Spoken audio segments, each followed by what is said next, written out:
ওসমান ভাইয়ের অনুপস্থিতিতে আমাদেরকে একাকী দাঁড়াইতে হবে এইটা আমরা আসলে ভাবি নাই, বা আমরা এর জন্য আসলে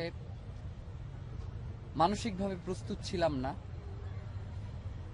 তবে আমরা যখন থেকে এই ইনসাফের লড়াই শুরু করেছি তখন থেকে আমাদের যেই শহীদি মনোবাসনা সেটা আমাদের মধ্যে সবসময়ই ছিল, এবং সেই মনোবাসনা আমাদেরকে সবসময় ধারণ করতে বলতেন যেই নাম, যেই কণ্ঠস্বর, তিনি হচ্ছেন শরীফ ওসমান হাদী।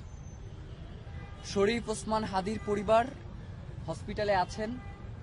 তারা বাংলাদেশের সকল মানুষের কাছে দোয়া চেয়েছেন যাতে আল্লাহ তাআলা ওসমান হাদীকে হায়াতে তাইয়্যেবা নসিব করেন, এবং আপনাদের সামনে বাংলাদেশের মানুষের হয়ে বাংলাদেশের জনতার কথা বলতে পারে। আল্লাহ যাতে তাকে সেই তৌফিক নসিব করেন, আমিন। প্রিয় ভাইয়েরা, ওসমান ভাইয়ের শারীরিক অবস্থার কথা আপনারা জানতে চেয়েছেন। ওসমান ভাইয়ের বর্তমান শারীরিক অবস্থা হচ্ছে গত 2 দিন ধরে যেমন ছিল খুব একটা পরিবর্তন আসে নাই। তবে আজকে আমরা বোর্ড মিটিংয়ে ডাক্তারদের সাথে কথা বলেছি। তারা আমাদেরকে জানিয়েছে যে পরিবার চাইলে কিংবা রাষ্ট্র যদি মনে করে তাহলে ওসমান হাদীকে তারা উন্নত চিকিৎসার জন্য বিদেশে প্রেরণ করতে পারে। তো আমরা ইতিমধ্যেই ইনকিলাব মঞ্চের পক্ষ থেকে, যেহেতু আপনারা জানেন যে সরকারিভাবে যদি কোনো একজন পেশেন্টকে পাঠানো হয় বিদেশে সেক্ষেত্রে কিছু প্রসিডিউর রয়েছে, তো ইনকিলাব মঞ্চের ভাই বোনেরা এবং তার পরিবার তারা অলরেডি প্রায় $1.5 কোটি টাকায় ধার করে এয়ারক্রাফট তারা ভাড়া করেছে ওসমান হাদীকে বিদেশে চিকিৎসার জন্য। সেক্ষেত্রে তারা এখন পর্যন্ত সরকারের কাছ থেকে কোনো ধরনের সহায়তা গ্রহণ করে নাই। ভাইয়েরা, ওসমান হাদী বাংলাদেশে, আপনারা এখানে যারা আছেন অধিকাংশই আমার নাম জানেন না, সেটা আমি জানি, কিন্তু বাংলাদেশের এমন কোনো জায়গা নাই যেইখানে ওসমান হাদী তাকে চেনে না এমন একজন মানুষ রয়েছে। সুতরাং সেই ওসমান হাদী বিভিন্ন সময়ে আপনাদেরকে জানিয়েছেন যে তার উপরে হত্যার হুমকি রয়েছে। বিভিন্নভাবে বিভিন্ন মাধ্যমে তাকে হত্যার হুমকি দিয়েছে বিদেশ থেকে এবং বাংলাদেশের বিভিন্ন নাম্বার থেকে।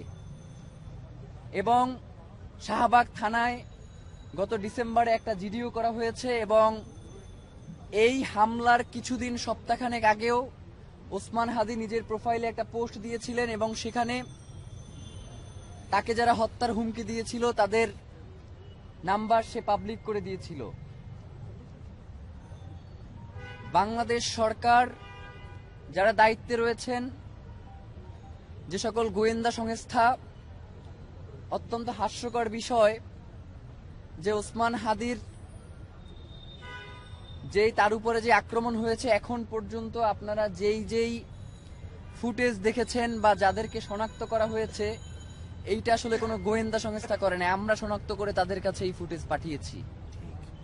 তো গোয়েন্দা সংস্থার কাজ কি একজন ব্যক্তির উপর আক্রমণ হওয়ার পরে মানে আমাদের কাছে সিসিটিভি ফুটেজ চাওয়া, নাকি কোন কোন পথ ধরে এই খুনিরা পালিয়েছে সেই ফুটেজগুলো তারা নিজ দায়িত্বে সংগ্রহ করা?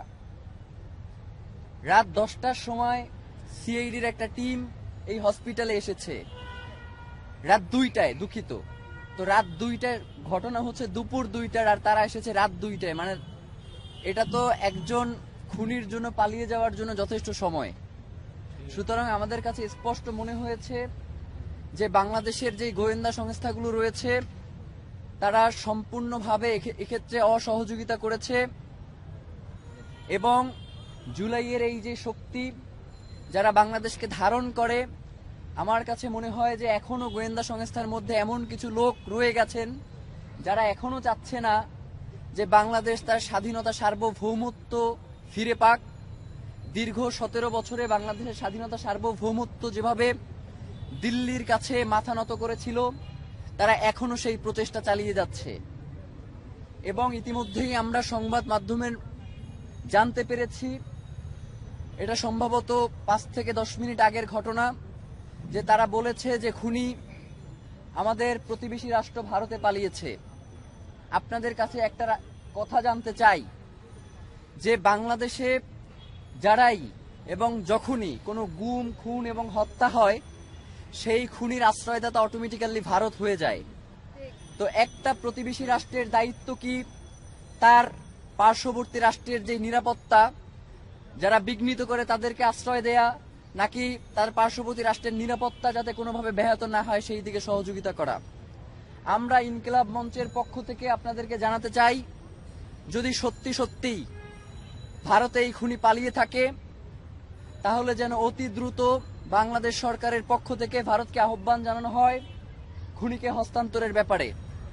এবং এই ব্যাপারে যদি ভারত অসহযোগিতা প্রকাশ করে, তাহলে ইনকিলাব মঞ্চ বাংলাদেশের সকল বাংলাদেশপন্থী জনতাকে নিয়ে ঘোষণা করছি যে বাংলাদেশে ভারতীয় দূতাবাসের আর কোনো কার্যক্রম চলতে দেয়া হবে না।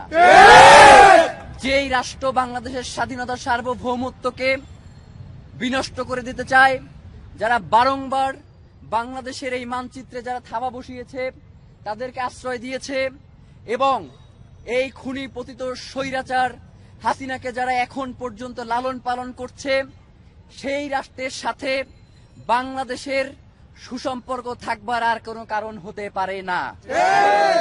আমরা বাংলাদেশের জনগণ হিসেবে আপনাদের মাধ্যমে বহির্বিশ্বের যারা আছেন তাদেরকে একটা বার্তা দিতে চাই যে আপনারা অতি দ্রুত বাংলাদেশের স্বাধীনতা সার্বভৌমত্বের ব্যাপারে যে আশঙ্কা দেখা দিয়েছে এবং বাংলাদেশের সার্বভৌমত্বকে যারা বিভিন্নভাবে বিনষ্ট করার চেষ্টা করছে, বহির্বিশ্বে যারা রয়েছেন, আপনারা অতি দ্রুত এই প্রতিবেশী এই আধিপত্যবাদের যেই শক্তিটা রয়েছে, যারা বাংলাদেশকে অকার্যকর রাষ্ট্রে পরিণত করতে চায়, তাদের বিরুদ্ধে আপনাদের জোরালো কণ্ঠস্বর আমরা শুনতে চাই। ডক্টর ইউনূস মহোদয়, আপনি খুব সুন্দর সুন্দর করে কথা বলেন, মাঝে মধ্যে একটু মুচকি হাসেনও, আপনার লজ্জা পাওয়া উচিত। যে উসমান হাদি আপনার এই অন্তর্বর্তীকালীন সরকার, তিনি তো আসলে কোনো রাজনৈতিক দল এবং মতের মধ্য দিয়ে উঠে আসা সরকার নয়, তিনি তো বাংলাদেশের জনতার সরকার। সেই বাংলাদেশের জনতার কণ্ঠস্বর শরীফ উসমান হাদি, যিনি ঢাকা, বাংলাদেশের 300 আসনের মধ্যে ঢাকা 8 আসন অত্যন্ত গুরুত্বপূর্ণ, আপনারা জানেন। ওসমান হাদি কোনো ঠুনকো ব্যক্তি নয় যে তাকে যে কোনোভাবেই আপনারা বিবেচনায় নিতে পারেন। ওসমান হাদি হচ্ছে বাংলাদেশের স্বাধীনতা সার্বভৌমত্বের প্রতীক। সুতরাং আপনারা ওসমান হাদির নিরাপত্তা নিশ্চিত করতে পারেন না, অথচ আপনারা বলেন ফেব্রুয়ারির 12 তারিখে আপনারা নাকি নির্বাচন করবেন। এক আসনের প্রার্থীর আপনারা নিরাপত্তা নিশ্চিত করতে পারেন না, আর 300 আসনে আপনারা ইলেকশন করবেন এবং সেই ইলেকশন সুষ্ঠু হবে, কোনো ঝামেলা হবে না এবং সবথেকে সুন্দর নির্বাচন হবে, এমন কথা যখন আপনারা বলেন, তখন আপনাদের মুখে আমাদের থুতু মারতে ইচ্ছে হয়। আপনাদেরকে আমরা জানাতে চাই যে ইতিপূর্বেও ওসমান হাদি তার শঙ্কার কথা জানানোর পরেও কেন গোয়েন্দা সংস্থা থেকে তাদের বিরুদ্ধে কোনো ধরনের ব্যবস্থা নেওয়া হলো না। এবং আপনারা জানেন যে এই যে খুনি, এই খুনি ইতিপূর্বেও গ্রেফতার হয়েছে এবং তাকে এই সরকারের আমলি জামিন দেওয়া হয়েছে। আমরা তো মনে করি যে তার এই জামিন ওসমান হাদিদের মতো যারা জুলাইয়ের কণ্ঠস্বর, যারা বাংলাদেশের স্বাধীনতা সার্বভৌমত্বকে ভালোবাসে, যারা বাংলাদেশের স্বাধীনতা সার্বভৌমত্বকে টিকিয়ে রাখার জন্য লড়াই করছে, তাদেরকে আসলে মেরে ফেলার জন্যই এদেরকে বের করা হয়েছে। সুতরাং এই দায় কোনোভাবেই অন্তর্বর্তীকালীন সরকার এড়াতে পারে না। আমরা কোনোভাবেই আপনি বিমান থেকে লাফ দিবেন এবং হেলমেটে ওসমান হাদির ছবি সেখানে পোট্রে করবেন, আমরা তো ওসমান হাদির এই অচেতন অবস্থায় তাকে আপনারা পুষ্পমাল্য দিবেন, এই প্রত্যাশা আমরা রাখি নাই। আমরা অন্তত মনে করেছিলাম যেহেতু ওসমান হাদি বাংলাদেশের স্বাধীনতা সার্বভৌমত্ব রক্ষার সবচেয়ে বলিষ্ঠ কণ্ঠস্বর এবং অন্তর্বর্তীকালীন সরকারের সবচেয়ে বড় শক্তির জায়গা, সুতরাং আপনাদের নিজেদেরই দায়িত্ব ছিল ওসমান হাদিকে রক্ষা করা। যেহেতু আপনারা ওসমান হাদিকে আমরা 48 ঘন্টা সময় দিয়েছিলাম, আপনারা এই 48 ঘন্টার মধ্যে ওসমান হাদির যারা খুনি রয়েছে তাদেরকে আপনারা গ্রেফতার করতে পারেন নাই। সুতরাং আমরা ইনকিলাব মঞ্চ এবং বাংলাদেশের জনতার মতামতকে প্রাধান্য দিয়ে আপনাদেরকে বলছি যে ওসমান হাদির জন্য আপনারা খাস করে দোয়া করেন।